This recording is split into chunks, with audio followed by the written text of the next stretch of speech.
And now, live from Isolation Station in Burbank, California, it's The Plague, Week 20 of the Allison Rosen is Your New Best Friend show. Tonight, Allison welcomes her guest. She's a comedian and writer who is in Almost Famous and hosts the popular podcast Sports Without Balls. It's Erin Foley. And she's a comedian you know from Nikki and Sarah Live, whose new book, Grand, comes out on August 11th. It's Sara Schaefer. Tone Zone is here to demand the Trump campaign stop using his song Quarantine more like Borantine at their rallies. I'm her husband Daniel saying hop inside the love buggy and say meet me to your new best friend, Allison Rosen. Allison Rosen. Allison Rosen is your new best friend. Allison with her good times never end. Allison Rosen doing the wavy pencil dance again. Allison's your new best friend. Hello, my little extra toasty Cheez-Its. Welcome to another episode of Allison Rosen is Your New Best Friend. That particular carbohydrate was sent in on Patreon by Alan White. I'm on Patreon, all sorts of fun stuff there. The video to this very episode that you're listening to right now, you can go see that there. And there's bonus episodes and blah, blah, blah. Patreon.com/Allison Rosen. Very excited to welcome today's guest to the show, Sara Schaefer. Hello. Hi. How are you? Are you in your crafting basement? Oh, no. This is an actual storage unit underneath our stairs. Oh, wow. That has good acoustics. And then I don't have a crafting basement. Please get it right. It's a craft nook. Oh. What size of the... Wait, just in case someone's listening thinking like, oh, she's interviewing a craft expert. I need to explain. You're a comedian, writer, producer. You have a book coming out, which I just read. It's called Grand. It's coming out August 11th. I just inhaled it in 2 days. I need to ask you a lot of questions about it. It's so good. Everyone go... Is it available for pre-order? Yes. It's available for pre-order now, right? So everyone go pre-order it. But also, in addition to all that, you're very into crafts. You sell them on Etsy. So please tell me about this nook. Oh, it's just a little cubby hole kind of thing in the end of a hallway. And we put up pegboard and it has hooks and little baskets for all my different supplies. It's just a dream. I just go in there and I go, what do I want to make today? And I just grab that off the wall. I love it. Okay, we need to get into more of that. I also am very, very excited to see Erin Foley. Hello. I have no crafting skills whatsoever. I feel like I got to get on the ball. How do you feel about googly eyes or sequins? Terrible. I wouldn't know. I wouldn't. I mean, I enjoy looking at them, but I think I still have sixth grade sweats from art class. Put on your smock and I want to start drinking. It's just some terrible flashbacks. Now you're in a bedroom and are you in Florida? I don't want to brag. Yeah, listen, some stuff has happened. I'm in my partner's mother's condo in Naples, Florida in the guest bedroom. So I feel like pretty much killing it. I feel like it's coming together. Yeah, I need to find out about the stuff that's happened. We need to we have so much to get into. Tony, hello. Hello, how are you? I'm good. Now, we also have Tony news. Could you play a sound effect to indicate Tony news? Tony Thaxton. I know that's used for Jackie usually, but, seems relevant in this case. It seems appropriate. Now, while all of us are on hardcore... I'm just going to assume we're all on hardcore lockdown because I am, and that's what I'm talking about when I say everyone.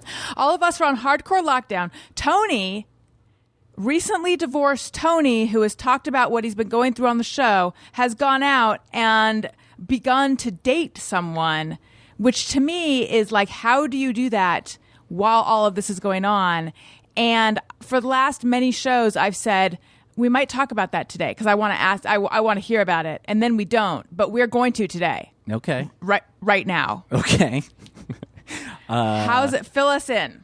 Yeah. So it's just it's new, so I'm not gonna get too super into it, but it's been really great so far. I really didn't know if there was a point in signing up for a dating app right now because it's such a weird time. and a friend encouraged me and was like, "Yeah, you could at least start talking to people." And so I talked to a few people, and it was fine. And had a couple awkward Zoom dates, I guess, that were fine, but I didn't really go anywhere. And then, but there was one girl that I kind of kept talking to, and we said, something about possibly meeting up at some point. And so we met at because there's a bar in Highland Park that had a few tables set up in their parking lot, very far apart from each other. So we went there and hung out, had a nice time, and we hung out some more.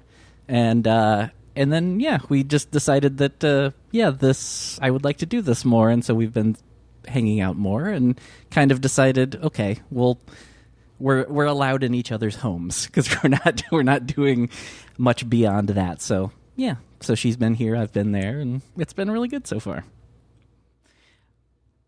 A Zoom date, I'm happy for you and happy for this, but a Zoom date, and you put like heavy air quotes around that. That sounds awful to me. Yeah. Erin, Sarah, does that sound awful to you guys? Not that terrible. I don't know. Go ahead. No, I was just going to say, like, you can cut to the chase pretty quickly. I mean, you know what I mean? Like, now I'm like so desperate for contact. It sort of sounds terrible, but let's say like you have a date and they're like 2 hours away. And then, I think within a couple minutes on the Zoom, you could probably be like, do I want to bang them? Do we have anything in common? And, speed this whole process up. I mean, we're going to die shortly, right? We're on the clock here. It is nicer, at least, if it's not necessarily great, then it is kind of like, then it's easier to just kind of end it sooner. Yeah. But how do you do that without making it total? I mean, I guess that's the point, is you just don't care if it's, since, as Erin points out, like the apocalypse doom clock secondhand has sped up. But I would feel like I have to now pretend to be interested in them for like another, I don't know, half an hour, so as to not insult them by being like, oops, I gotta go. Yeah. You can always pretend you're having technical difficulties. Yes, Sarah. Yes. This is so true. Yeah. I will say, like, the idea of meeting someone for the first time over Zoom, when you first mentioned it, that sounded like very fraught for me. However, I could see where it is less fraught than in person. Because, like, I was supposed to do a podcast. I was supposed to be a guest on a podcast on Monday, and they got in touch with me a little bit before and were very apologetic, but they're like, I'm so sorry, something's come up. Can we reschedule? And I was like, yeah, no, that's, like, honestly, I was napping when I got the email, and I was like, this is perfect, because now I can just continue this slovenly midday nap. But I was thinking back to how it used to be, where having to go in person to podcasts is a much bigger part of your day. Now this thing where all podcast appearances are just like, you just go under your stairs like Sarah. It's kind of, I miss having in-person interviews, but there's something so convenient about this. Yeah. Yeah, I'm very over it though. I'm very over Zoom. Yeah. Yeah. I miss in-person everything. Yeah. I'm going to ask you a question, a question I shouldn't ask, because I don't know how you can possibly answer this, and yet here I go anyway. This is me. I'm brave. I'm fearless. How much of this relation, in the same way that quarantine made you realize you needed to get a dog, mm-hmm. in real life, do you feel like this relationship would be going differently? Would it be on a different timetable? I don't know. That is interesting. I will say I think that one plus of it is that it kind of, before we ever actually got to actually meet, we were talking a bunch and getting to know each other. And I feel like because we were kind of forced to do that mm-hmm. for a while first. So I think that, like, by the time we hung out, I feel like we knew a fair amount about each other. And so I think that was weirdly kind of beneficial. I don't know if that's really answering your question, but I think it kind of is. I already forgot my question. So for me, it did. I think, Tony, that's like such a hopeful, awesome story. I mean, a lot of people are trying to figure it out, you know, and you just hear, you know, you hear such negative stuff. So that's like super sweet. Thank you. Yeah, it's been a very welcome change because it's been pretty bleak. Yeah. And yeah, it's been nice to like have something to look forward to, you know. Yeah, well, I'm cheering for you too. Thank you. Yeah, it's been really good so far. So we will see. Well, Tony, thank you for sharing that because I know that the listeners are maybe more than you know. They're very invested in your romantic life.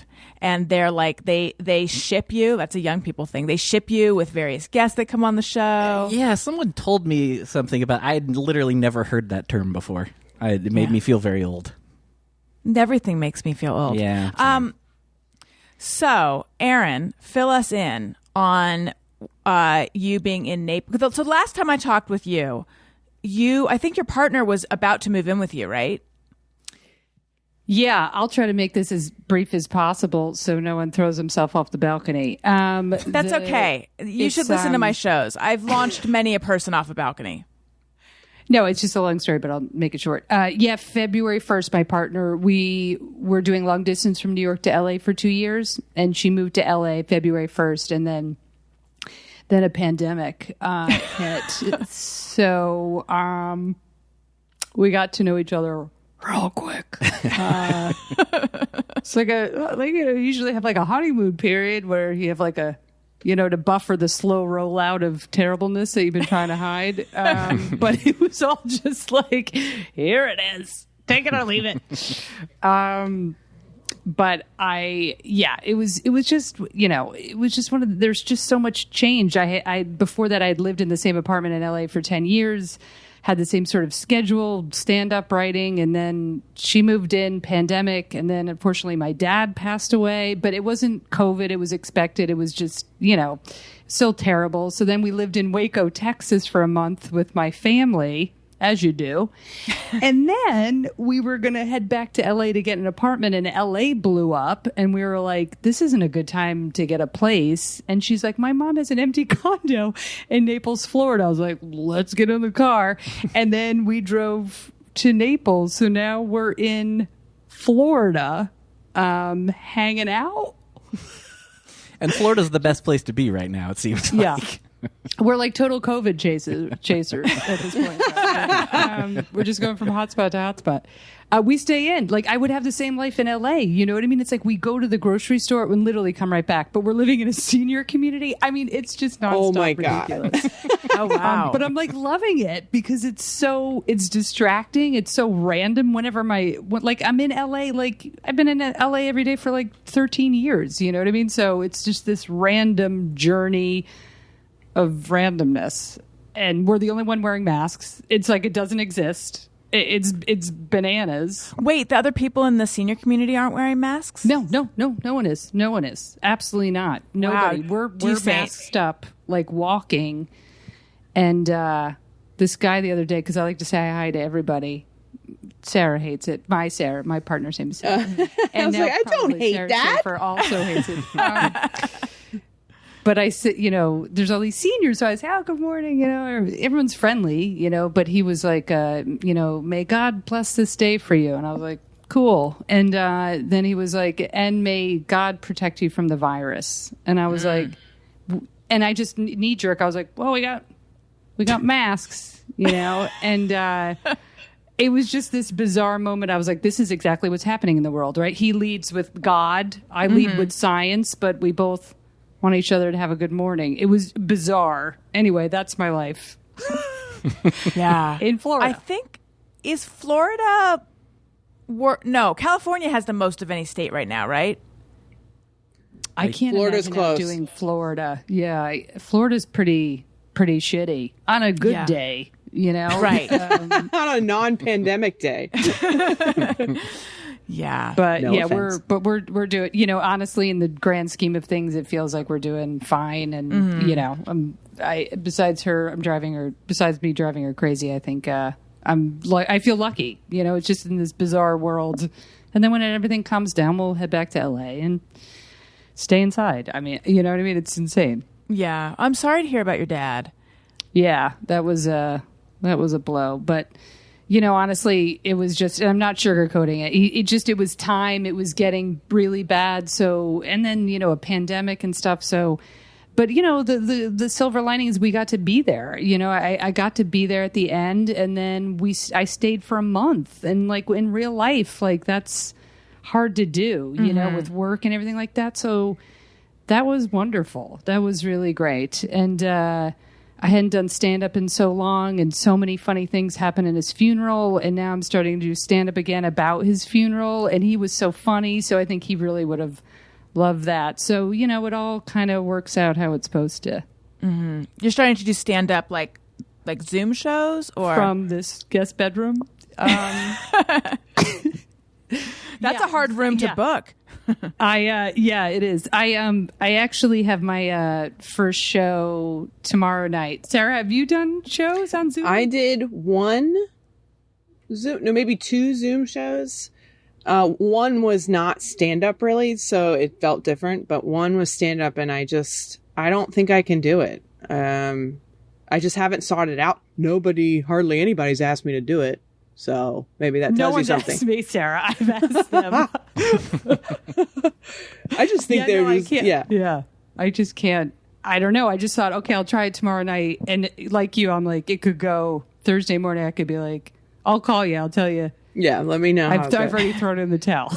I mean, I did it early, and it was Instagram Live. It wasn't Zoom. And it was really hard I like realized afterwards that my connection was really bad, and like people were like barely able to understand me, and I was just like, oh my God, that just like made me feel so awful. And I was like, oh, they didn't care, and I was like, ugh, like it just felt sad, and like how desperate are we, to be like seen, the audience wants it too, that they need their entertainment, and they want comedy fans really want something right now. I've been trying to think of creative ways that aren't Zoom shows to get my voice out there. Yeah. I feel like at the beginning of all of this, and actually it's like documented on a number of podcasts, I was talking about how there's all these people who are throwing up these new shows that they're doing, and like all these new podcasts have come out, and I feel like I should be doing something creative, but I don't have that in me right now, but I feel like I'm supposed to. And like that whole concern feels like a million years ago. Now it's just get through the day. Yeah. That's a good point. Yeah, it is. In the beginning, there was a lot of panic of like, how are you using this time? Others are getting ahead. They are being innovative. What are you doing?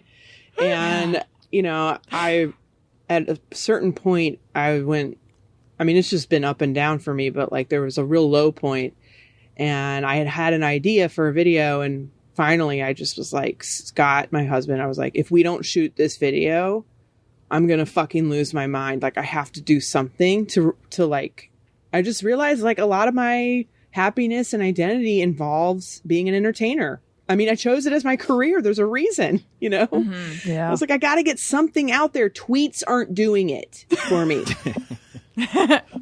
And was that the quarantine Barbie? Yes. The quarantine Barbie video, which we spent a really long time on. We really took the time to like make it good. And it was so good. Tell everyone about it. Yeah, it was basically so Scott and I, something we have in common is we're really into nostalgia and like things from our childhood. And so sometimes he'll just put on, they have YouTube videos that are just hours of commercials from the 80s and the 90s. And you can just play them. And we played them on our TV like a whole day one day. And it was just like very soothing. It was like, God, look at how different time was then, and Barbie commercials would keep coming on. And there was this little jingle that was like, we girls can do anything. Right, Barbie? Right, Barbie? Oh, yeah. And Scott and I kept going, right, Barbie? Like getting like sad. Like, we can do anything. Right, Barbie? Like, we can't do anything. And so it came up with this whole idea, and we had a friend do a whole parody of that jingle and change it up. And then We added a third verse to be White Ally Barbie, to be, you know, with the times, because that was all happening while we were working on this. And we bought all this Barbie stuff. And I mean, I'm really into miniatures. He's very much into toys. Like, nothing could have combined our passions and skills in a more perfect way. That's why it came out so well. It was like, we were just in lockstep. Like, okay, this piece of, like, we had like little chips, crumbs on her. We were like, the crumbs aren't small enough. Like, they look too big. Like, we were obsessed with the scale, and like, I made a bunch of little miniature props for it, and he did too. I'm very proud of it. And it like got a lot of views because of the care we put into it. And I think that was what I realized with this quarantine creativity thing, is like, it's harder to get the motivation to self-start.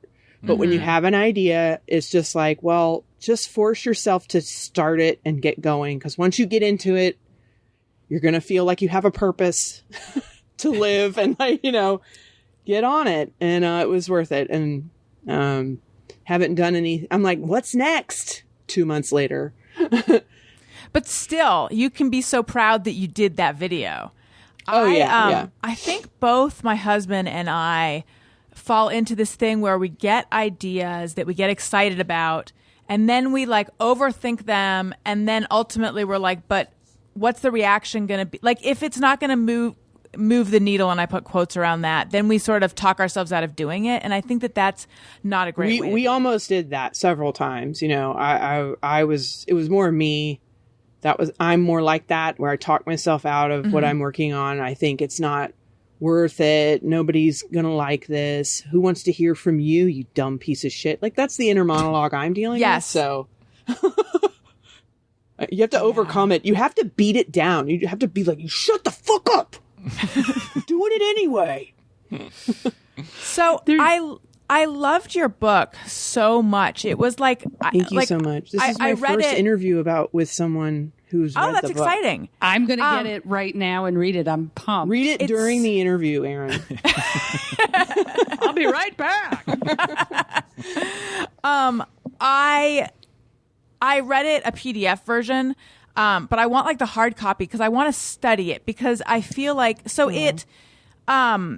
you took a trip for your 40th birthday with your siblings and your dad all separately, and you went on this whitewater rafting trip. You ran the Colorado River in Grand Canyon with your younger sister. And that the book follows that journey, but then cuts back and forth between that and, you know, memories of my life, basically. Your life. Like, almost like what led me to the point of getting on that boat. Right. In the Colorado River. But I could tell, and I was an English major, so I'm like, I want to like really, like, I didn't diagram it or anything, but I could tell. Yes, I wanted to do a book report on it. I didn't diagram it. I mean, I thought about it. Oh my God, that was amazing. I didn't diagram it. I don't even think that's a thing. I just mean, I want to sit down and be like, okay, this story about her life taught her this lesson. And then we jump to this thing happening on the boat. And I'm sure there are all these intentional parallels, right? Yeah. I mean, that was incredibly difficult to do. And when I started writing the book, the Grand Canyon trip hadn't even happened yet. I had no intention of writing about that trip when I went on it. I was actually part of, and which it would have been too meta to include this in the book, but when I got into that boat, I felt horrible about myself. I was really low mentally. And part of it was because of the book.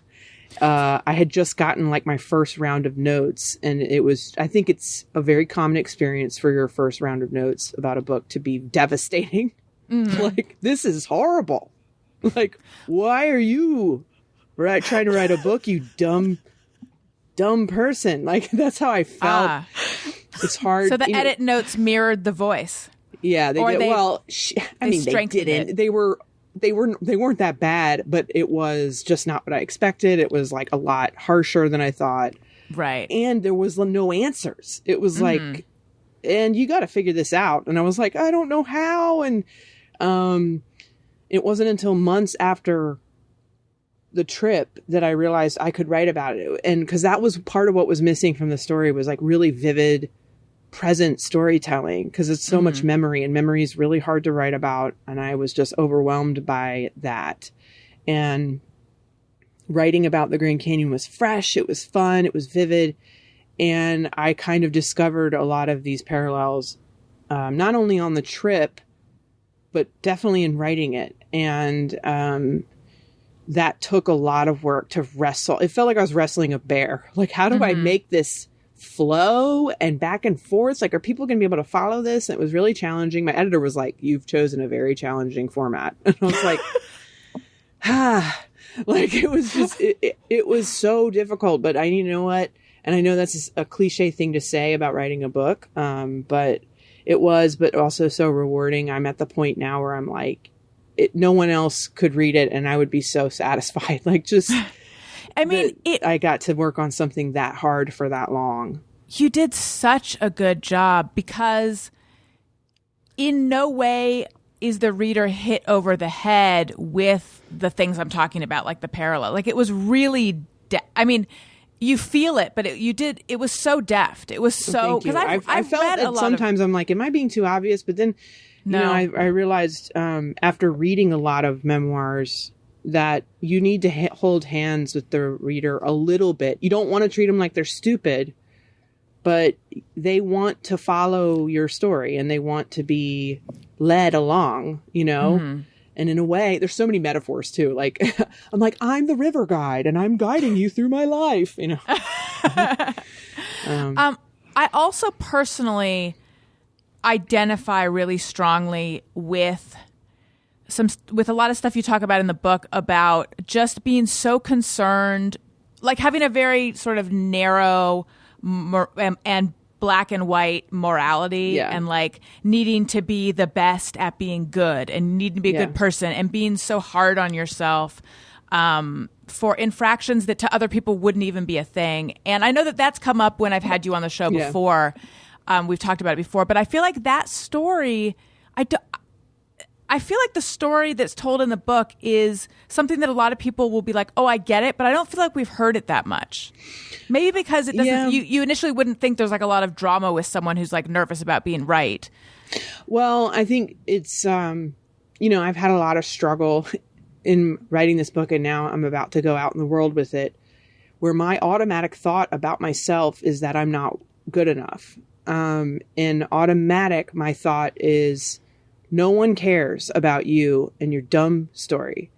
You're not important. It's not interesting enough. And, no one needs to hear from you, some basic white ass bitch right now. Like, your story, like, that's what the voice in my head is telling me. And you know what? Some of that might be right. Like, what do I can't control that. But everyone needs to hear from you. But, I think the reason I named the book Grand, obviously the nod to the Grand Canyon, but that I've always wanted to feel grand and be grand, and have a grand life. And this journey, God damn it, I'm not going to be able to do press. I'm about to start crying. This is a good test run. Jesus. If you were here, I would hand you a tissue. I have them on the table for this purpose, but it's not going to help you right now. But this journey was, and I hate the word journey, but God damn it, it was a journey. It was a literal journey. But, it was a journey to just being okay with being okay. That you can just be okay. You don't have to be perfect. And not everything has to be nonstop wonder. And, I think because of the way I was raised, magic was something we always sought, and surprise and spontaneity and big grand stuff. And then finally now realizing that it's okay to just not be striving always, and to be comfortable in the moment and with who you are, because you are grand. You're filled with complexities and infinite, microorganisms, and anyway, but now I'm going to cry. Thank you, Sarah, for this moment. You're going to be okay, Erin. I can't wait to read it. Not you, Tony. Exciting. I know. Tony, you're too late Tony. for you. I know. Sorry. I'm just kidding. You're already okay. Tony, you had a good run. I tried, I tried. You toured the world. Yeah, I saw a lot. You got to work on a lot of podcasts. Yeah. It's all downhill anyway, so might as well get it done. Yeah. This is the end of the line for you. I'm sorry. All right. I'll see you guys later. Okay, bye. So, Sarah, can you tell? I'm curious what the first version of the book was like, because I remember, because I talked to you a couple times during the process, and I know that I think the first time I talked to you about it, you had just gotten those notes and you were having to go back and like look through a lot of old diaries and dig up a lot more personal stuff. So what did it start as? I don't garbage. I mean, it was just a big old sack of shit. No, it was just rambling, and like one of the notes, you know when you get notes on something or feedback on something and it feels like you're being ripped apart, but you know they're right. And that's why it hurts so bad, because you're like, God damn it, they're right, and I gotta fix it. And it was, so much of it was vague. Like, just be like, oh, and then this happened. You get it. You know? and editorializing, which was like fine for a book of essays. I think when you're writing a book of essays that's more op-ed, like, women are treated in society like this, like those sorts of grand statements. Whereas I was trying to write a memoir, which is different. And I realized that. I was like, oh, this has to be like a story. And it has to read like one and feel like scenes and dialogue. And so I had to really go deeper into research on myself, my life, find in any of those little specifics that could tell the story. And also, I didn't go far enough in the first draft. I did not go into those places that were really, really scary for me. Is that like the stuff with your dad?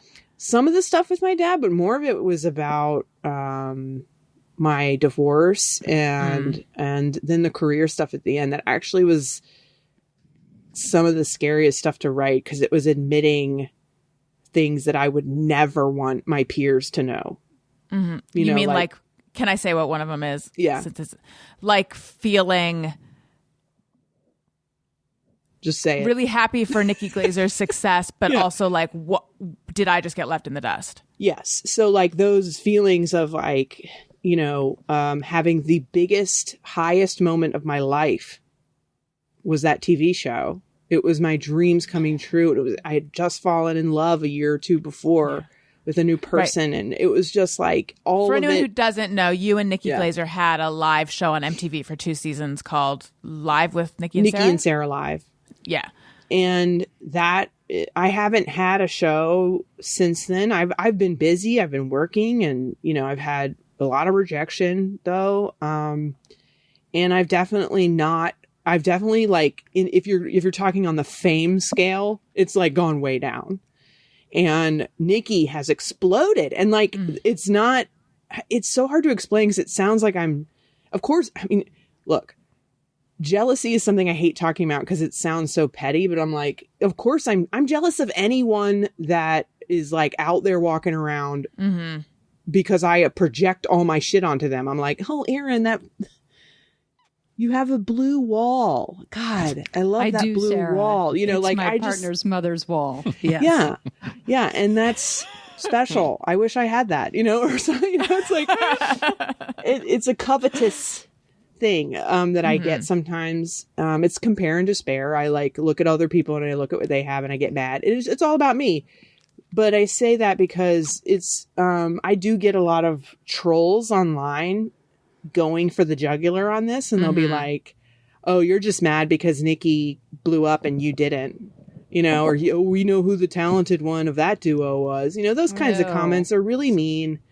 And awful. Nikki and I aren't like that. I mean, like, we're still friends and we root for each other always. And if we work together again, we will. Like, there's no like, like we have worked together since the show. And, but Hollywood is really it's really cutthroat. You don't know where you stand. And all I want to do is survive and be creative and be. What I had at that show was a lot of creative control. That's what I'm seeking, is that creative control, the freedom to make things and for a lot of people to see it. Isn't that what a lot of us want, And so I would get kind of stuck in that comparing myself to her, not just her, but like a lot of people. So it was really hard to write about that. I felt embarrassed, but once I remember over tears, some poor people, man. If you cross paths with me at any point in my whole life, but especially while I was writing this book, I'm really sorry for dumping it on you. Like I was doing the club. What's the club in Minneapolis? That's so good. What is it called again? Is it not Acme? Acme, yes, Acme. And there was another female comic living there named Emily, and we got coffee one day to like work on jokes. And I was like, I'm working on my book, and I just like start talking about it. And then I find myself crying to her. Like, I think I should write about this, but I'm just sick of hiding it, of my insecurity about my career. And she's just like, you should write about that. And I'm like, I feel bad that I did that to her. Oh, she's calling in. The listener lines are open. We got Emily from Minneapolis. I saw this YouTube comment on like an old video of mine, and it said, "Why would anyone give you a TV show? You aren't funny and you aren't interesting." And I guess it was a podcast that I had done where I had said, it's like the goal of having my own TV show. It's like, I don't even count that among my goals anymore. But for a period of time, that is something I really, and obviously if someone's handing them out, I will take one. But for a period of time. I understand what you're saying. Yeah. It was like, I was like doing pilots and I was pitching and all that shit. So, I say all that shit just because it was, it's a tough thing to be trying to do. But I read the comment and I was like, God, there's a time that would have really gotten to me. And I look at me now, it just rolled right off. Yeah. Yeah. But like multiple times for consecutive days, I would think back to that comment and I would think, it doesn't even get to me at all. And like the 6,000th time it cycled through my brain last night, I thought, maybe it's actually getting to me. Yeah. Because I mean, it's okay to admit that you're, people always, ignore the trolls. And it's like, it's okay to admit that shit hurts your feelings. I mean, we're not like supposed to be made of stone. I mean, if you're going to be a creative person, you kind of need to be soft, right, and absorbent. You got to have to take in the world. It's just funny how much I wasn't even admitting it to myself. But it's like, why am I still thinking about it if it's truly not getting to me? And you have like peanut butter all over your face and in your hair. And you're like, it's fine. I don't care. I can't. Do I have kids? Where are my kids? It's fine. Everything's fine. Yeah, I know. Everyone just says it. Just ignore the trolls. And you're like, yeah, okay. Yeah, sure. Let me just go to the liquor store for the 5th time and ignore the trolls. It is. Well, it's hard. Sarah makes the point in her book, anyone who says that has probably not been trolled. Yeah. Come on. Yeah, because I mean, I think most people, in fact, I think people who haven't really had it before are in for a rude awakening when it does happen to them. It's like, it hurts. You can see it. I joke that there's people who you see them when a beloved person is getting criticized for the first time, the meltdown that happens, that they just didn't know they could ever be criticized by anyone. Mm-hmm. You could just see them in real time being like, but I love people. I love everyone. It's like, but they've said something insensitive and people are mad about, or whatever it is that people are getting mad about. Mm-hmm. But yeah, I think it's the internet is nasty, and it's like a whole. We've talked about this before. Yeah. Allison, are you still limiting your social media? Somewhat. I actually have really changed my way I interact with it, so I don't need to block it as much, other than just a time waste type thing. Right now I have Goodreads blocked 24 hours a day. I ain't reading one review of my book. Well, Goodreads is, if you don't know what Goodreads is, Roxane Gay said it best. It's like, it's not for you. It's not for authors. It's for readers. Mm-hmm. And it's like the Yelp of books, like anybody can go on there and review a book. I think it's probably higher brow than Yelp, but people can go really wild in these reviews. And I've heard stories, and friends have been like, oh my God, I read a review of my book where the person just goes, I don't like her. That's why I don't like it. I don't like her. It's those kinds of reviews. And you're like, oh geez. And I just, before one, I like searched my book because I was like curious about some listing or how it was listed. And I was just curious. And the first one had come up and I was like, I was like, oh, yeah. And it was like 4 out of 5 stars. And I was like, okay, I'll let myself read the first one because it's 4 stars. And it was very nice. And I was so thrilled. It was one of the first times a stranger had read the book and expressed their feelings about it. And then I blocked the site 24 hours a day after that. Oh, wow. Nothing good. You're batting 1,000. Yeah. That's it's all good. Nothing good is going to come from me. Even positive reviews can send me reeling, because they said they didn't understand it or they liked it for the wrong reasons. It's just like, it's too personal of a book for me to be reading everyone's personal feelings about it. Now, and I told my publisher, they were like, what kind of, what do you want us to, do you want us to send you reviews? And I was like, notable positive reviews only. So like if the New York Times likes the book, of course I want to see that.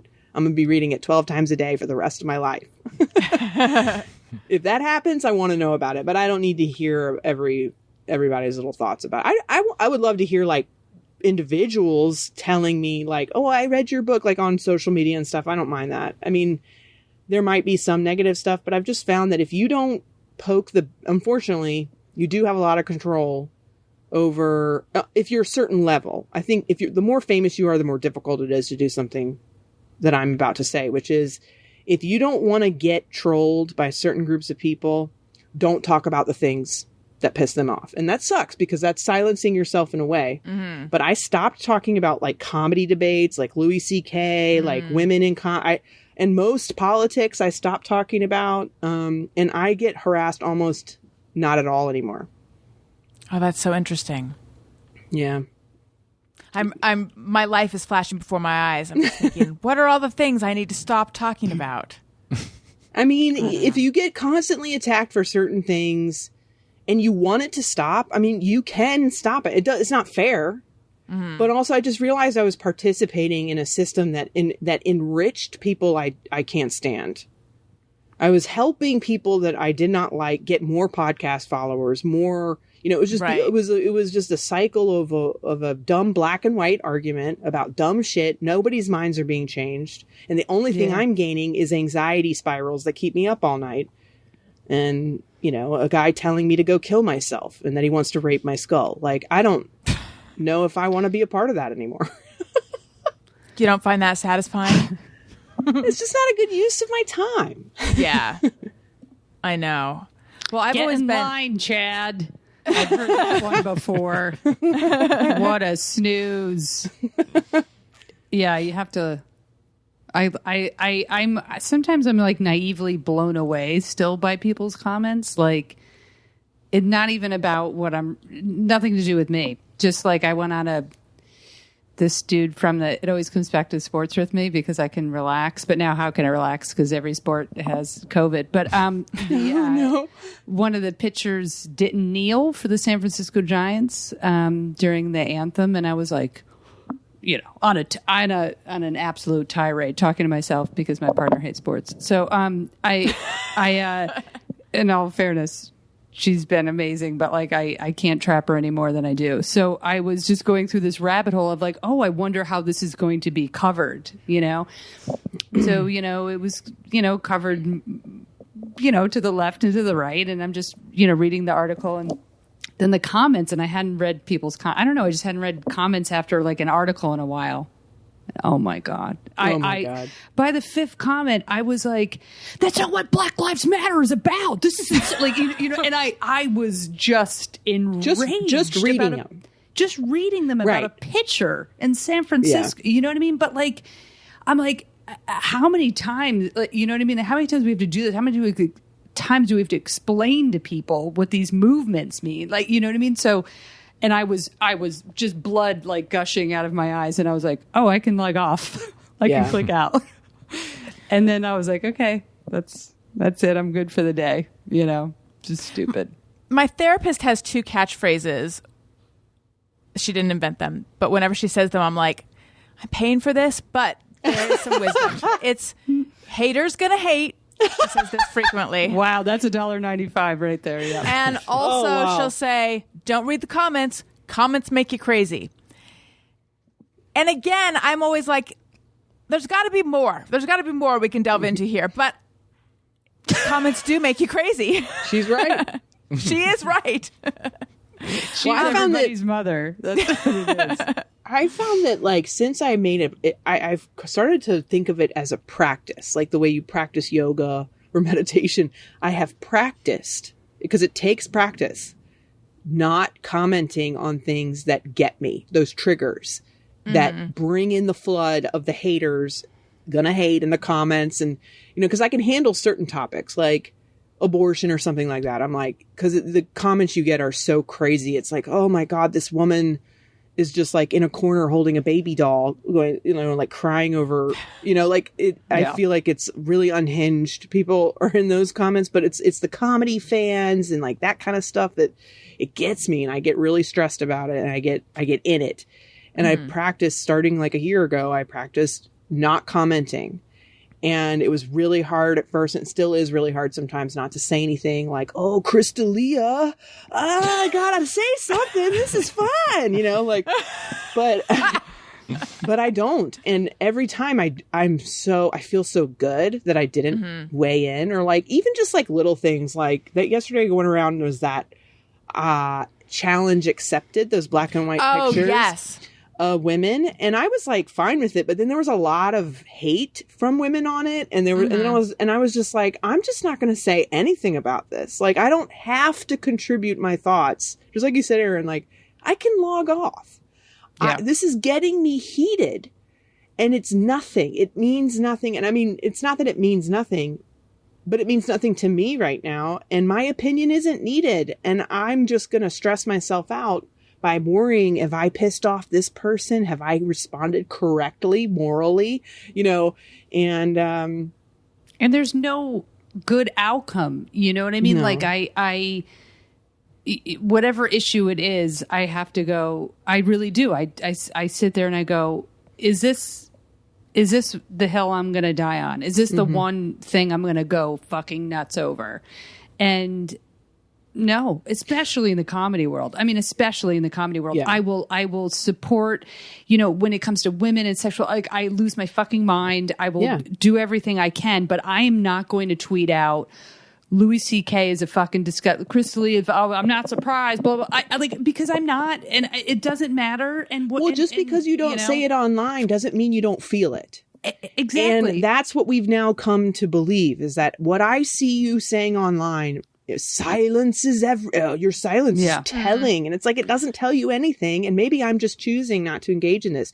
And also what I found, because this has now been a year of me being very strict about this, is that it has enhanced my creativity, my happiness, that now I'm saving a lot of my expression for more targeted, like actual work, like an essay I write, or a book I write, or a video that speaks to my feelings on things. And what can I do that's actual, like, going to make a difference in this topic, or action I can take that has nothing to do with a Twitter war?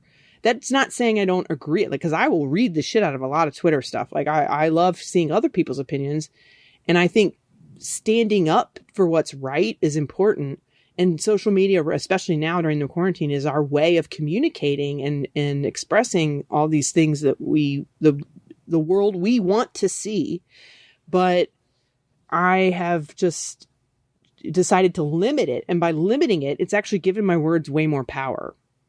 And and I can funnel it into my art and my comedy, instead of just like going off on a rant that is not well thought out or composed. I mean, my writing is amazing, but like, well, it's just it's a piece of it, right? So if you spend your whole day like, all I have is social media, then you're screwed. Like, it's a place of I mean, I've stepped away. I just physically can't. I just do a little to keep, like, hey, I'll do that booking in September, or like, I'm applying for that whatever job or something, but it's never going to, I just don't think it's going to, you know, change people's minds in any way, except for ruin my fucking day, you know? Yeah. And now in this pandemic, you realize everything is so kind of precious. So how am I going to, I'm not going to win a Twitter war. I once in a while I'll just be like, "Go fuck yourself," and then I log off and I run away, and block, but that's it. It's just, it's like limited. It's fine. I think it's just for me it was like getting in the way of my life. It was pissing off people around me because I was just like freaking out about shit that was being said online. And can I say something about what you just said? I have two things to say about what Erin said. Two separate things she said. In this pandemic, time is so precious. Yes, but also I feel like I am just sleepwalking through my days. I can't be the only one, right? No, I'm still struggling with that too. I feel like I've finally gotten to where I can concentrate a little better than I have been the last few months, but now it's turned into I just don't want to do anything. Mm-hmm. Yeah.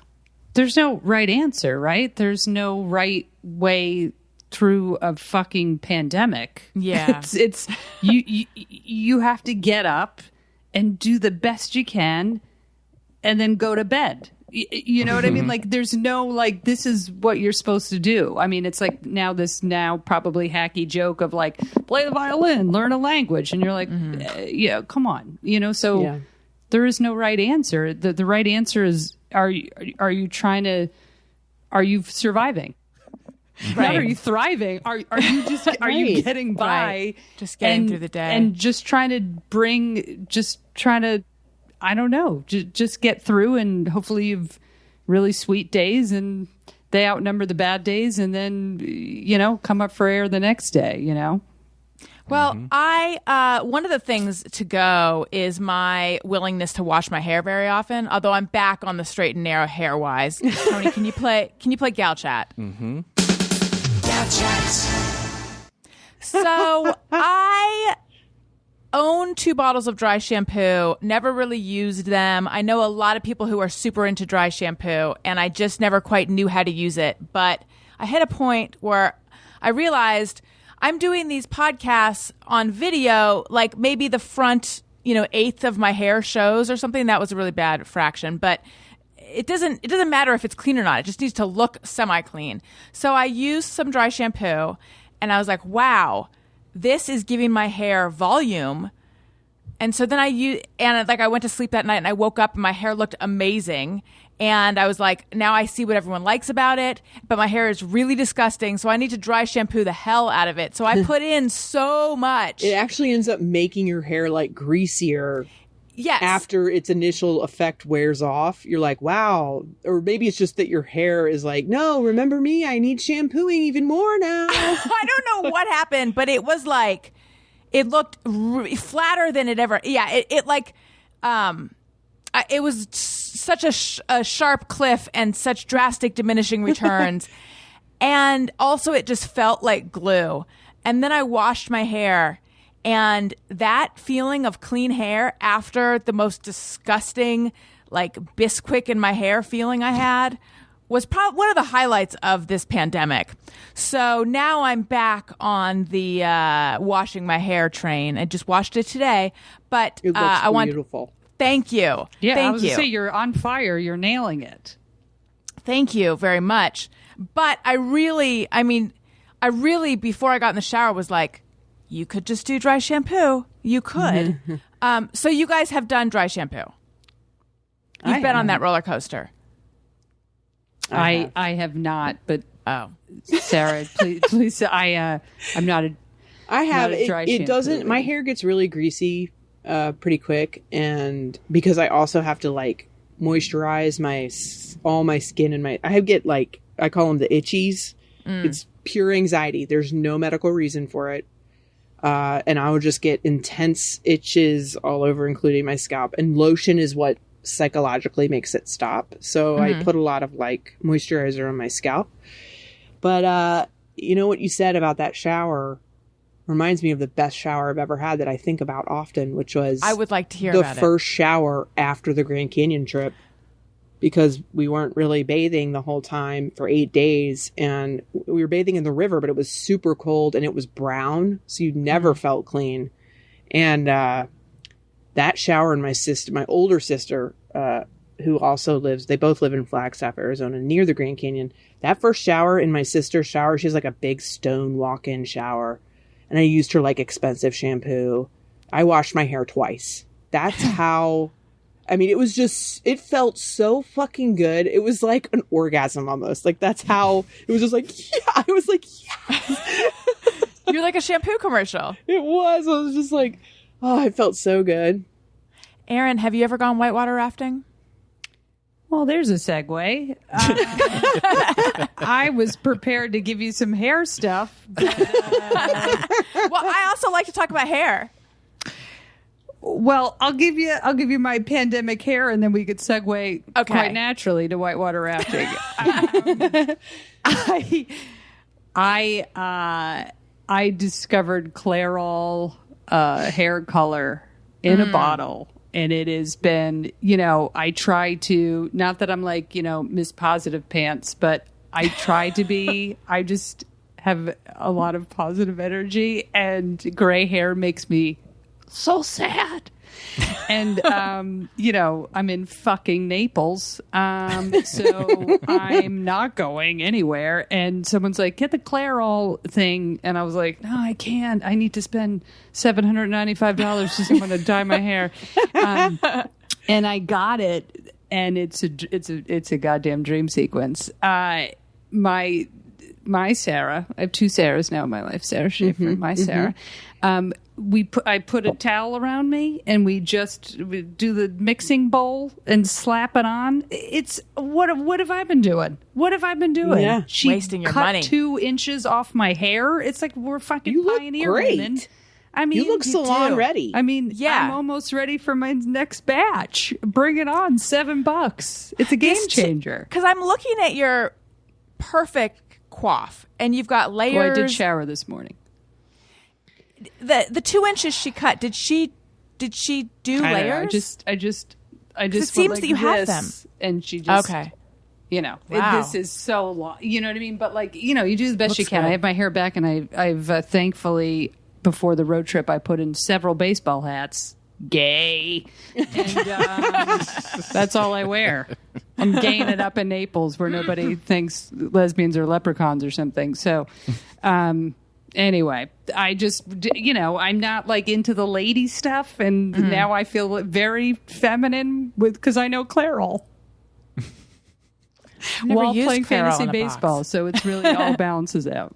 Now, does it dye your scalp or anything?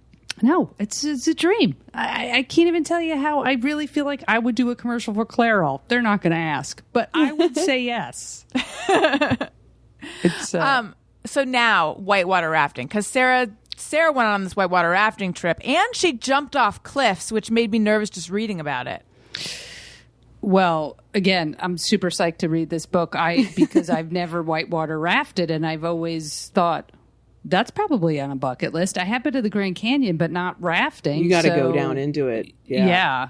I was not cut out for it, and I still had a great time. I mean, it was a privilege. It was like, it wasn't cheap to do it. Like, it's a once in a lifetime thing. I think, like, I mean, it's cheap in terms of a vacation. For 8 days, you get a lot of experience.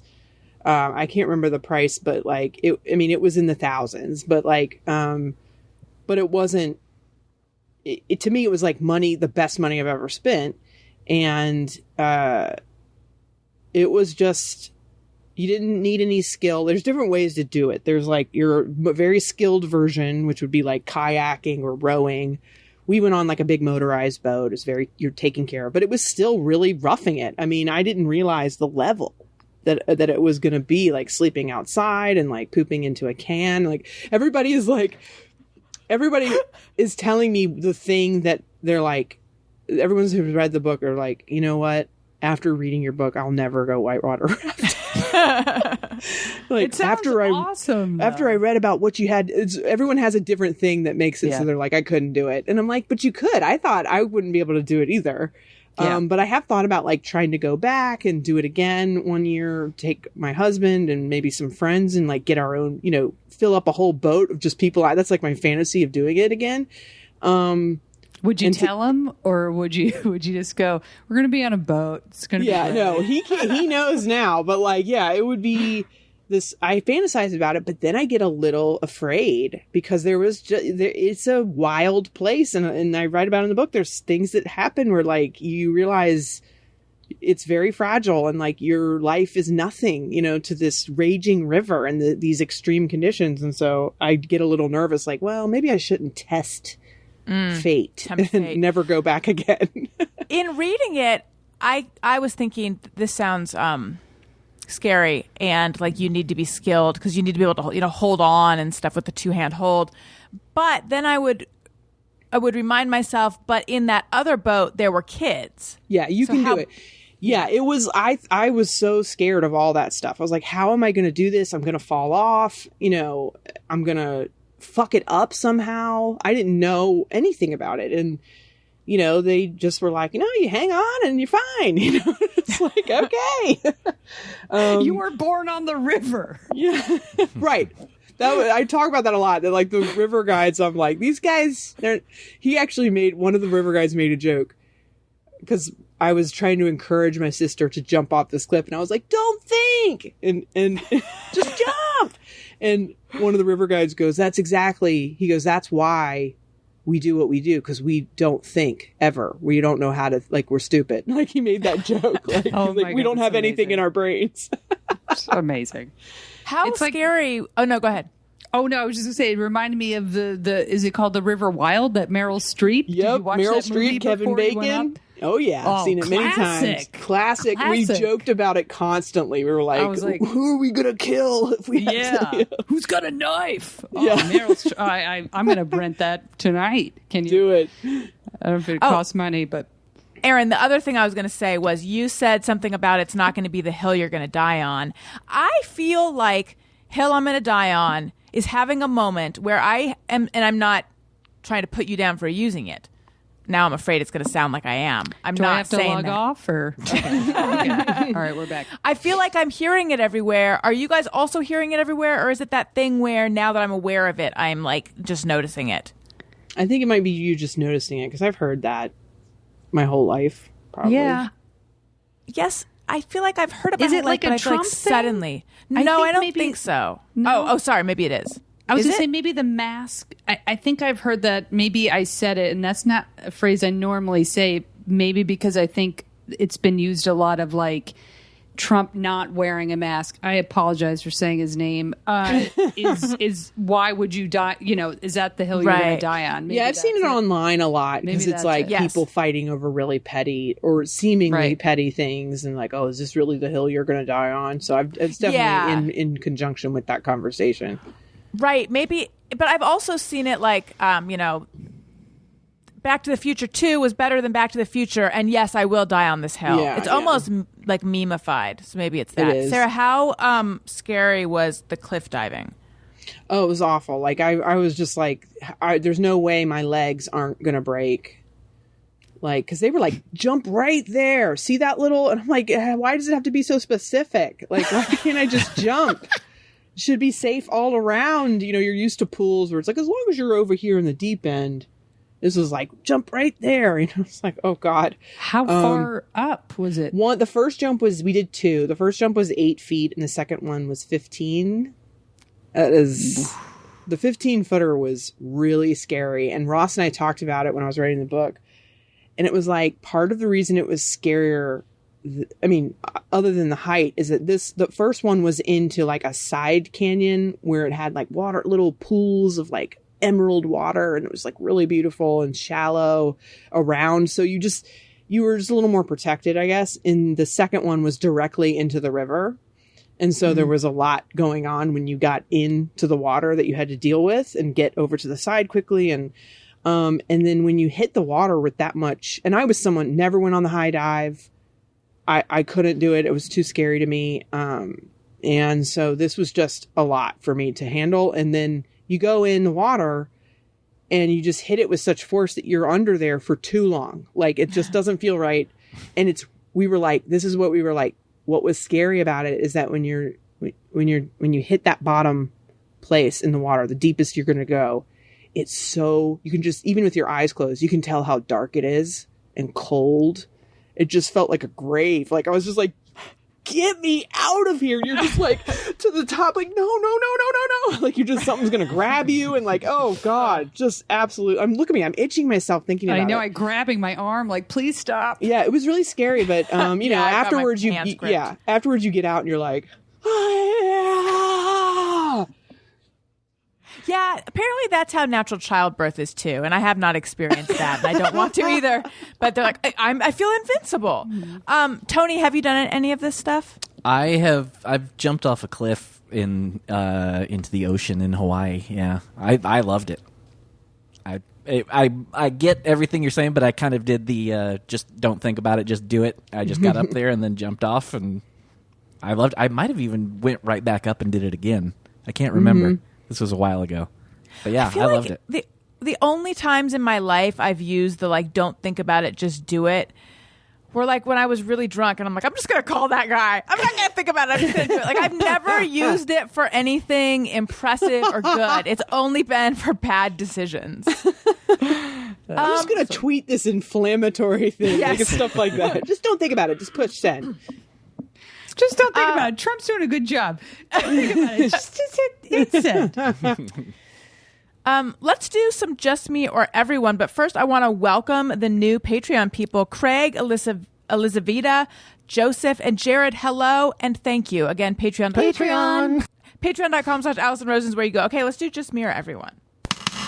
Sometimes I ponder on something I have thought or done. Is it just me or everyone? Okay. People write in with things they think or do, and they wonder, is it just me or is it everyone? And we let them know if we also do these things. And if you would like to submit a Just Me or Everyone, tweet it to ARIYMBF, that stands for Allison Rosen's New Best Friend, and use the hashtag JMOE. Okay.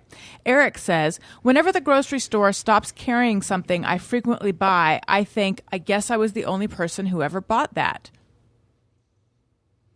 I don't know if I think that. Usually I think like, oh man, did they just discontinue this? I can't even think of a time that's happened for me. Say it again? When the grocery store stops carrying something he frequently buys, he thinks, I guess I was the only person who ever bought that. I think it's like a special secret that certain people know about, and that's why it keeps selling out. Like right now, Diet Dr. Pepper, really hard to find.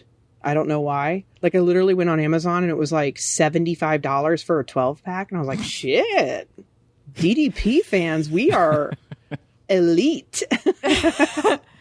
I heard something a while ago that like was happening to, this is going to be such a this is like the first draft of your book, Sarah. It's vague. Something happened with like the carbonation or the plant that does carbonation. I don't know. That was affecting soda. This is a few months ago though, but like I said, I don't know the details, but there is something going on with soda. Pandemic has really fucked things up. Yeah. But remember when it was toilet paper that we were all worried about? Yeah. I'm still worried. I think that guy was probably shopping at Trader Joe's, right? Doesn't that happen every 2 weeks? You go, where was that? The lemon bars. And then then you think, next time I see them, I'm going to buy all of them because they're going to go. And then you go, I got to take it down a notch. There was a special kind of milk that I used to buy in New York. It was by Hood, and that's a dairy farm, I guess. And it was called Carb Count. First it was called Calorie Countdown, and then it was called Carb Countdown. And it was like the special low-cal, low-carb milk that tasted so good. And the store would frequently not have it. So I got them to special order it for me. And I remember thinking like, look at me making this town my own. I got a relationship with my grocer. It's very sad. It's very, very sad that I was so proud of like myself making inroads in this new town. Okay. Lisa Pearl says, think it's creepy when a grown woman calls her father daddy. Parentheses, I've had the TV on while working from home and have observed this on Friends and That Girl. Yuck. Sarah, do you call your dad daddy? I call him dad. Yeah. Okay. And we also call him granddaddy, but that's what the kids call him. Mm-hmm. So But yeah, I don't know if I don't think I've called him daddy since I was a little kid, probably. Yes, I agree with Lisa. I've always been a little bit like, when I hear adults calling their dad daddy. Yeah. Yeah. If I was ever dating any woman that said daddy, I'd be like, this isn't, we had a good run. It's just, I don't know. Too much. I guess Al, it but depends do on you the person, call- but Allison, do you refer to your husband as daddy around the kid? Like, I the do, name yes. changes. Yeah, that my mom called our dad daddy, but we wouldn't call him dad once we Right. got to adults. So she would still refer to him as daddy. She'd be like, "Oh, daddy's coming home soon. I gotta get it cleaned up," and then we would refer to him as dad. that's fine. That feels safe. Yeah, that's I different. don't know. Yeah. Yeah. My 3-year-old occasionally calls me mom. And I'm like, isn't this early for you to stop with mommy? He'll call me mom. And then he also just recently has started like pushing me away if I try to kiss him. It seems too young. It's too young. Thankfully I have a 1-year-old who lets, he barely calls me anything. He's barely talking now. So I've got some time with him, but I feel like Elliot is tired of me too fast. Okay. Oh, a timely soda tweet. Alan White says, I prefer the taste of club soda over water because it tastes like something instead of just tasting like water. Yes. I don't drink soda anymore. I just drink water or club soda, sparkling water, whatever. Yeah, because I that was kind of the way I stopped drinking. It was kind of like, this kind of feels like soda, but it's way better. When I'm for trying you. to cut back, seltzer water helps, but not fruity kinds. Yeah. Plain Yep. seltzer helps. If you like a Coke or a Diet Coke or any of that, plain seltzer is better because it's not as sweet. Like sugary, like fruity seltzer does not hit the same note for me. It has to cut. Like I want to feel like my entire throat is being cut up by those bubbles. I agree. You know what I mean? That's what I don't I'm want drinking right now. soft fizz. Yeah. I embarrassingly enough just discovered LaCroix maybe Just? 4 months ago. I know. I mean, obviously I'd heard about like whatever. I was like, nah, because I like you, Sarah, like I love Coke and I like plain seltzer. Yeah. But my partner's really into LaCroix, like the grapefruit, which I won't discuss the name because it's so funny. And then the tangerine, and now I can't stop. Now I'm up to like 3-4 a day. That's great, though. That's like getting into Breaking Bad, like after the series has already ended. You've got so many seasons. Did Breaking Bad have a ton of seasons? It's like you can binge it. There's so many flavors. I know, right? Yeah. I'm going to... You got a whole world. Yeah. Yeah. So now let's hit the lime. Let's party. I can't get into LaCroix. I No. just can't. I know that I'm the only one. Do you drink soda? Yeah, I drink these Signature Select, like this is Oh, a yeah, I've cranberry seen- raspberry flavored sparkling water, but it's a little sweeter than it's no calorie, but it's sweeter than LaCroix because it's got I don't like it so artificial sweet. sweetener. Unfortunately, I do. Okay. Mary says, I think relationships are put to the ultimate test when you have to move to a new place together, judging every single one of their possessions. Just mirror everyone. It definitely is a test.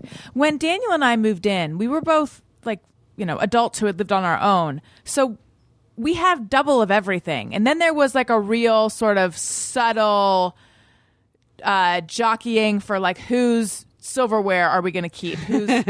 Whose bed are we going to keep? Who's this? Who's that? So, yeah. It's hard when one person moves into another person's pre-established space too, because you got to make space for them, and it's like, this is my domain. You can have that little drawer in the corner, and that's it. Yeah, that's Right. in everyone. Every couple has gone through the, you feel so attached to an item, and then your partner's like I had a New York Giants toaster, which was the coolest thing because when the bread pops up, it's like the logo. That's really cool. No, thank you. It is really cool. And she was like, this looks like it belongs in a frat house. If I could show you the stuff that is right around me right now, Scott would actually get mad at me. He would legit be mad. But But you could tell us. It's a lot of He-Man stuff, G.I. Joes. I mean, we have dealt with this a lot. It's very normal, but like me judging and making fun of his, I call them dolls. He doesn't like that. But we've learned how to like, the good news is with him is that he is an artist and he has design eye. So like he'll build a little shelf for them. That's like the coolest thing you've ever seen. And he arranges them in a way that's like aesthetically pleasing. So I'm fine with it. And then in Christmas time, he makes a little diorama of like awesome. Star Wars Christmas, where he makes the little props cool. and like, I mean, it's pretty fucking amazing. Like, so we get along that way, but I do make fun of him. I've told him that like that if he ever pushed me to my limit where I was like so fucking mad at him, I would take his action figures and like set them on fire, or like I've never threatened it, but I've been like, you know, like after the fact, after we've calmed down, I've been like, I was so fucking mad, I wanted to go in the room and like take some of your stuff and like throw it out the window, or like I'm like that. Sometimes I fantasize about doing that if I'm really mad at him. Does he have more stuff than you? Yeah, so we call this little place I'm sitting in, we call it Cube Smart, because back in New York, we had a storage unit because we had no storage in our apartment in New York. And we had a storage unit for a bunch of stuff that we had that we didn't have room for. And it was at a place called Cube Smart. And so we call this Cube Smart because it's the same stuff. But when we were moving, I was like, we got to go to Cube Smart and get this stuff out. And he kept being really weird about it. And he was just like, when are you going? And like, I need to go over there. And like, so later he revealed to me that he was so afraid I was going to see this like elaborate He-Man castle that he had bought. And he didn't want me to know that he had it. Cause I mean, it's like 3 feet tall. The thing is so fucking big. And it was like a replica of the one he had when he was little. And it's like in a box. And he was like, I didn't want you to see it because I knew you were going to make fun of me. And I was just like, oh yeah. But I will say now, when we have nieces and nephews come over, he gets that shit out, and he's the most popular uncle in the family. Like I bet he does That's well awesome. with the kids. Erin, when we last talked, you were talking about how you were thinking of like maybe Marie Kondoing. Oh Jesus! It was like a year ago or so. Yeah, I did it because I moved, and it was the greatest. It was seriously a game changer. Not to sound dramatic, but it really was. I didn't know, when you have more space. Like I lived in New York City my whole life, and then I found this place in Silver Lake, and it was like 2-bedroom, 1.5 bath, you know, up, down. It felt like a condo, 2-car garage. And so you're like, well, I have stuff. So, you know, I have space. So then you just get more stuff. And I had every comedy notebook that I've ever written in boxes in the garage. Because you have a garage. What do I have in a garage? It's like a dream, you know? So then you just accumulate. And then I was living with my sister for a couple of years, and she's like a pack rat. We had old family stuff. We're like, oh, just put it in the garage. And then we moved. I moved in with my partner, and she moved in with her boyfriend. And we started to go through this stuff, and it was amazing. I just something clicked over, and I was like, I'm going to get rid of it all.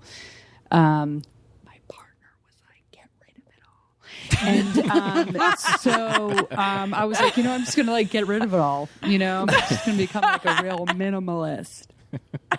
And but when I started throwing stuff away, it really was, I threw a couple comedy notebooks away, and I thought, well, if I'm going to throw those away, like I'll just start throwing stuff away, and then it becomes like I'm going to throw everything I own away.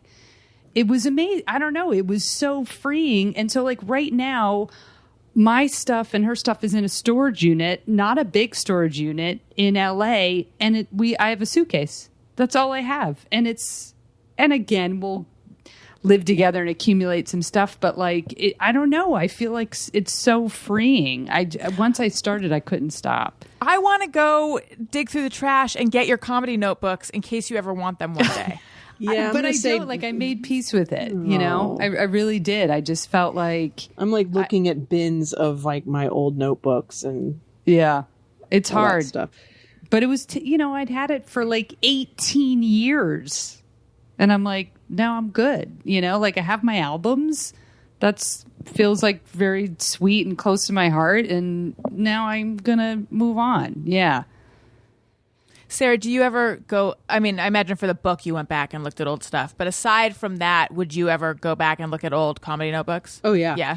I look back at old stuff all the time because I'm just like an archivist and a historian. I like scrapbooks, and I don't have a lot of scrapbooks. I'm not like a scrapbooker. Okay, let's be real. I'm a crafter, but I'm not a scrapbooker. There's a difference. And I like. I've been good at organizing so that if I want that experience of looking back at some stuff, I have like little books or binders of things from different parts of my life that are like readily available upstairs that I can like open up and be like, oh my God, this is from early in my career. These are the things I saved because I thought they were so important at the time.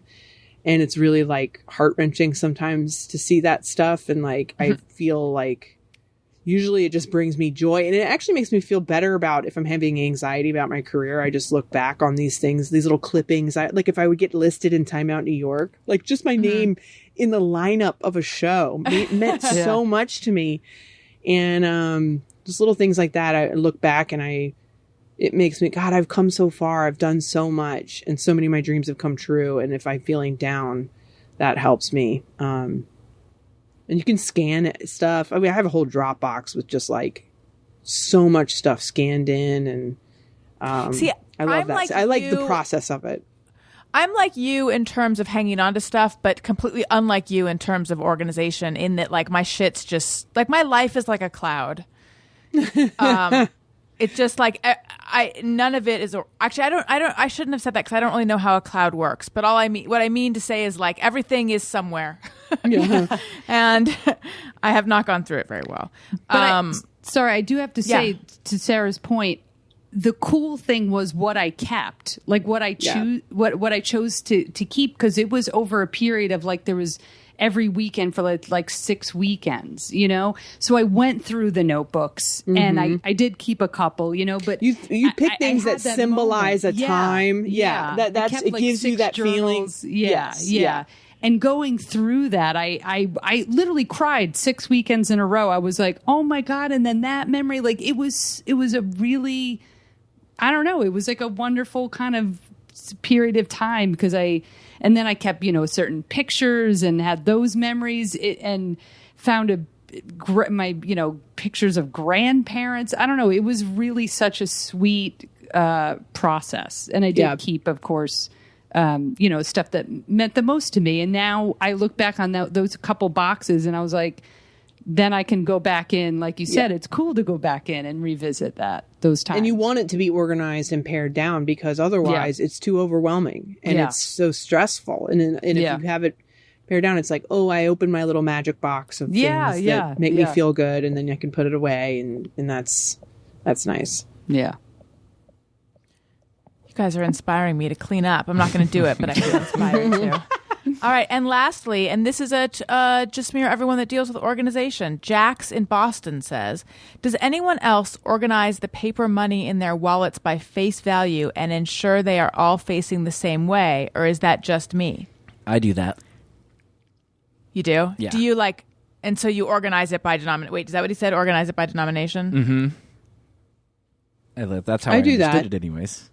Yeah, he said by face value. Yeah, so you do. And do you, I see. I do it sometimes, and then it usually ends up getting messed up. But I'll do it so that I can quickly get to the money I need, and I know where it is in the stack. Yep. I mean, it's like one $1 bill and then several hundreds. That's usually Same. Yeah, I think if I'm counting it, that's like the only time I'll be organized. Generally, I'm just a messy person. No, I'm with you, Allison. I want to say yes, my wallet looks fantastic, but it's a shit show. It's like when I go, oh God, this is bad. I'll undo the bills, and then you go, oh my God, a 10, and it's joy, and then you stick it, whatever. But yeah, I should. I remember my brother showing me the trick. He's like, here's what you do. He's like, when you kind of like open your wallet to pay for something, what you do is you put the 100 on top, and then everything behind it is ones. So it looks like you're like loaded, but really you just have one $100 bill. You sound like Jackie Cation's father. Do you ever see her stand up when she talks about her dad is the greatest thing? That is such a Jackie Cation dad thing. He must be a lot like my brother then. Oh my God, it's awesome. I was going to end the show, but I have to ask you guys one more question. So, Sarah, reading your book, you're one of 4 kids, and it made me really... I think I've kind of romanticized this idea of having a big family. I'm too old to have another kid, so I'm not going to have another one. But I've part of quarantine for me has been realizing like, oh, maybe I did want another one, which is weird because I thought I only ever wanted 2. But I have this idea that somehow like a bunch of kids, like you guys form this big unit and you all have each other's backs, and it's, I don't know, like somehow that seems like special to me. And I know that Erin, you have 2 sisters. Tony, I forget how many siblings you have. I have 2 sisters also. Okay, so everyone here comes from plus 2 siblings. Like, this is such a big question to be ending with, but I don't know. Do you have thoughts on having come from a big family with many siblings? Anyone? I mean, it is like that. I mean, it depends on the family, I think. Like my family, my siblings, we're all really close still. And, but we have our like conflicts and stuff, and it makes things more complicated. There's a lot more opinions involved whenever you're doing something. And now they all have kids. So we just had just the idea of us all going on a vacation, our annual vacation this year, was such an ordeal for months of planning, discussing how are we going to do it safely. We don't want to give this thing up. It's the most important thing to us. And there was like 13 kids in the house because some of the older kids brought friends, and it was just like, it was chaos. I mean, but it was so cool to all be together and be this big clan. I guess I shouldn't say the word clan, a bunch of white people, but we're a big pod. And we were, but it also, it can like you can get lost in the shuffle sometimes growing up, I think. That's what I'll say about it. Yeah, I've thought about that a lot. I've thought even if I could have another kid, I feel like Owen would be very middle child. There'd be middle child syndrome for him because like he just got here. No. So I don't know. What about you, Erin? I know you're really close with your sisters. Well, one of them was my twin, so it's that changes the dynamic. But my twin is, having a twin. I mean, I can't make this up. It's the greatest thing about my life. Is my twin. I mean, and my partner. No, she's amazing. And she's literally kept me sane throughout all of this, and I'm going to have to court her for the rest of my life. But having a twin is, it's cliche, but it really is like built-in best friend forever. But I had an older sister, and she's fantastic, but it's just so fun for my twin and I to like just make fun of her on a constant loop and just tease her, nonstop. And, but she, I don't know. She was just like, she's an amazing older sister. And, I feel so incredibly lucky. We had a very small family, like outside of that, so I think it really kind of bonded us, but yeah, I mean, 2's great, 3's great. I can't imagine having 4. I can't, you know what I mean? Just from a mom perspective, but from I'm so thankful I have 2. Tony, growing up with your Thaxton pod. Yeah. Well, my sisters are like 6 and 7 years older than me, Okay. and then one of them is had a boyfriend pretty young and was like kind of gone a lot with him, and then just kind of they weren't around a ton, and then my family moved. Well, I moved with my parents to Virginia when I was starting high school, and then my sisters were older and they didn't move with us, so like I'm like somewhere in the middle of that. So that's interesting. You have like a big family and also you were an only child. Yeah, there's like 2 phases to it. Yeah. Well, there you go. You guys, thank you so much. It was so nice catching up with both of you. If you like what you're hearing, subscribe, download, tell a friend, smash that subscribe button, hit those 5 stars, leave us a nice review. I read them on the show sometimes. And follow me on Twitter and Instagram at Allison Rosen, and listen to my other podcasts that I do with Greg Fitzsimmons, Childish. And Sarah, where can we find you and plug your book? My book. Or no, sorry, plug anything you would like to plug. Okay. Yes, thank you so much for having me. This was wonderful. I have my book coming out on August 11th, Grand, and you can get it anywhere where books are sold. And there's an audiobook as well, and an ebook. So however you get your books, get it. Please. For the love of fucking God. I put too much work into it. It's so good. Thank you. Erin, what about you? Where can we find you? What should they check out? I don't have a book out, but I will be buying Sarah's book. So you can find me reading Sarah's book online. I'll post some photos. All my stuff's really on erinkfoley.com. I would say if you have Pop TV or Netflix, watch One Day at a Time, because I wrote on season 4 and we're trying to hopefully get it picked up for season 5. So that's that plug. And I'm going to start stand up again and talk about my dad's funeral, which sounds bad, but it was hilarious. Because I think he was probably floating above us, giving me material. And I'll post whatever Zoom shows are on, Erin K. Foley. So that's plenty. And thank you it was so good to see everybody. I'm in Naples in a random condo, so it's so lovely to see people. We're probably the youngest people aside from your partner you've seen in a while. You guys all look great. You really, your skin, everything, you're killing it. Tony? Just at Tony Thaxton, Twitter and Instagram, and my podcast, Bizarre Albums. Thank you guys so much. This was really fun. All right. Thank you, everyone, listeners. Thank you. I love you. Goodbye. Hey, do you know about the Allison Rosen Show? We had a good time, but now we gotta go.